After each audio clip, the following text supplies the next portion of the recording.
ہمارے ذہنوں میں جو معیارات بیٹھے ہوئے ہیں وہ کیا ہے؟ کامیابی پیسے سے ہے، کامیابی جائیداد سے ہے، کامیابی کاروبار سے ہے، کامیابی شہرت سے ہے، کامیابی اقتدار سے ہے۔ یہ معیارات ہیں۔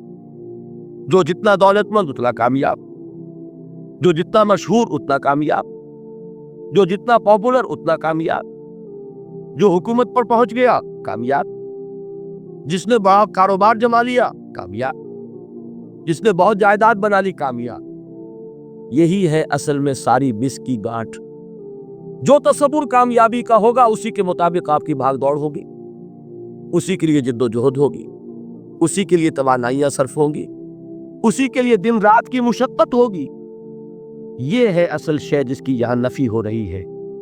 کامیابی دولت سے نہیں، کامیابی شہرت سے نہیں، کامیابی اقتدار اور طاقت اور حکومت سے نہیں، بلکہ کامیابی ہے ایمان سے، عمل صالح سے، تواصی بالحق سے، تواصی بالصبر سے۔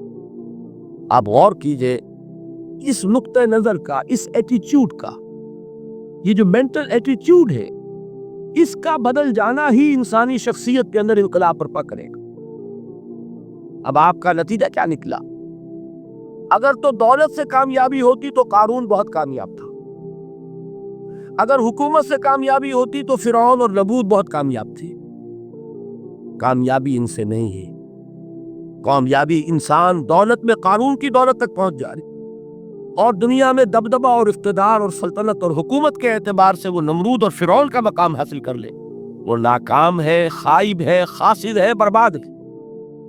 اور ابو ذر غفاری کامیاب ہے، چاہے ان کے پاس کچھ نہیں تھا، جھونپڑی تک نہیں تھی، کوئی گھر نہیں تھا۔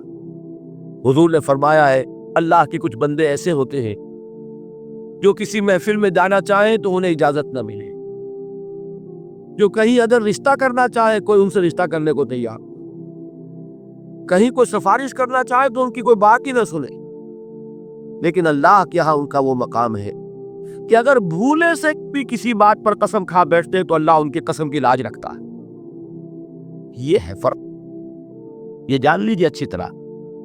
اس بات کا مان لینا آسان، اس پر سبحان اللہ کہنا آسان، لیکن اس کے مطابق آپ کے اپنے ذہن کا بدل جانا بہت مشکل، اس لیے کہ ہم متاثر ہوتے اپنے ماحول سے۔ وہ بڑا محل ہے، دیکھ کر ایک دفعہ جھجری آتی ہے، وہ بڑی سی 20 فٹ لمبی کار سناٹے کے ساتھ آپ کے پاس سے گزر گئی۔ ایک دفعہ اعصاب کے اندر ارتعاش ہوتا، محسوس ہوتا ہے بڑے یہ نصیبے والے لوگ ہیں، بڑے خوش نصیب، بڑے کامیاب، حالانکہ کچھ معلوم نہیں کہ یہی سب سے بڑی بد نصیبی ہو سکتا ہے کہ یہی سب سے بڑی ناکامی۔ اگر ذہنوں میں یہ بات بیٹھ جائے کامیابی کس شے سے، یہی وجہ دیکھیے قرآن مجید میں بارہا آپ دیکھیں اولئک هم المفلحون، یہ ہے لوگ کامیاب ہونے والے۔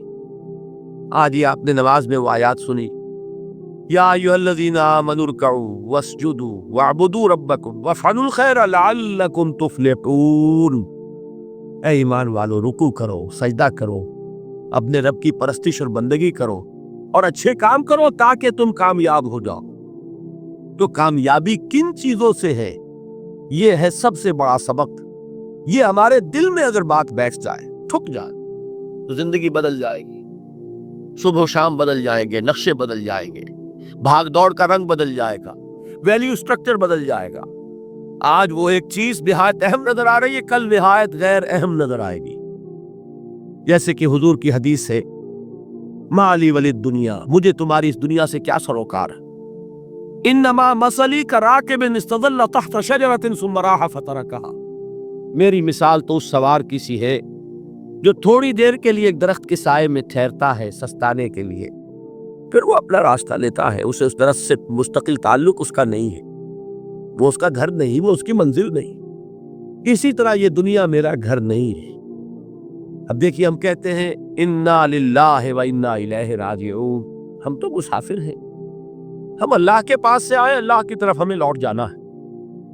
کن فی الدنیا کانک غریب و عابر سبیل، حضور فرماتے ہیں دنیا میں ایسے رہو جیسے کہ تم اجنبی ہو یا راہ چلتے مسافر۔ لیکن یہ طرز عمل کب ہوگا؟ جبکہ یہ آیت ہمارے ذہنوں کے اندر بیٹھ گئی ہو، والعصر ان الانسان لفی خسر الا الذین آمنوا وعملوا الصالحات وتواصوا بالحق وتواصوا بالصبر۔ یہ ہے اصل بات جو میں نے عرض کیا تھا کہ میں بتاؤں گا صحابہ کیوں ایک دوسرے کو یاد دلاتے تھے۔ اس لیے کہ دیکھیے جیسے برف باری اگر ہو رہی ہو، آپ باہر نکلیں گے تو برف آپ کے کپڑوں پر جم جاتی ہے نا، تو آپ جھٹکتے ہیں کپڑوں کو تاکہ برف ہٹ جائے۔ ہمارے ایمان پر اس دنیا میں رہتے ہوئے جب ہم متاثر ہوتے ہیں ماحول سے تو گردہ آ جاتا ہے، برف پڑ جاتی ہے، اس کو جھٹکتے رہنے کی ضرورت ہے۔ اور وہ جھٹکنے کی بہترین اور مؤثر ترین شکل یہی ہے کہ یاد رکھو کامیابی ان چیزوں سے نہیں ہے۔ چمک دمک جو ہے دنیا کی، یہ ساری چمک دمک جو تمہیں رجھا رہی ہے، جو تمہیں اپنے اندر گم کیے ہوئے، یہ لفظ گم پر اقبال کا وہ شعر یاد آ گیا کہ کافر کی یہ پہچان کہ آفاق میں گم ہے، اور مومن کی یہ پہچان کہ گم اس میں ہے آفاق ہو۔ تم گم نہ ہو کر رہ جاؤ، اس میں مبہوت نہ ہو کر رہ جاؤ، مرعوب نہ ہو کر رہ جاؤ، دنیا ہی کی محبت تمہارے اوپر ڈیرے نہ ڈال دے، تمہارے دلوں کے اوپر مسلط نہ ہو جائے۔